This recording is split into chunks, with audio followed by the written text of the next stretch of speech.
احد یقول سلونی الا علی، کہ صحابہ کرام میں سے کوئی اور شخص، سعید بن مسیب کہہ رہے ہیں، نہ تھا، شاگرد ہیں عبداللہ ابن عباس کے، فرماتے ہیں صحابہ کرام میں سوائے علی مرتضیٰ کے کوئی اور شخص نہ تھا جو یہ جسارت کر سکے کہ جو چاہتے ہو مجھ سے پوچھ لو۔ اور مولا علی المرتضیٰ نے فرمایا، آپ کا ارشاد امام غزالی نے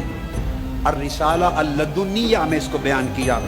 کہ مولا علی شیر خدا نے فرمایا، اگر میرے لیے چٹائی بچھا دو،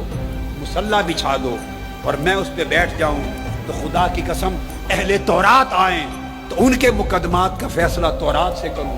اہل انجیل آئیں ان کے مقدمات کا فیصلہ انجیل سے کروں، اہل قرآن آئیں ان کے امور کا فیصلہ قرآن سے کروں، اور اگر میں بسم اللہ الرحمن الرحیم کی با کی تفسیر لکھنا یا لکھوانا شروع کر دوں تو اتنا لکھوا دوں حرف با کی تفسیر میں کہ 70 اونٹوں پر لفظ حرف بے کی تفسیر چڑھی جائے۔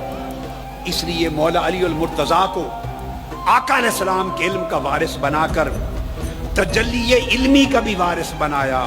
تجلی عینی کا بھی وارث بنایا، اور تجلی حقی کا بھی وارث بنایا۔ تجلی علمی سے علم الیقین کی منزل پہ پہنچایا، تجلی عینی سے عین الیقین کی عظمت پہ پہنچایا، اور تجلی حقی سے حق الیقین کی آخری منزل تک پہنچایا۔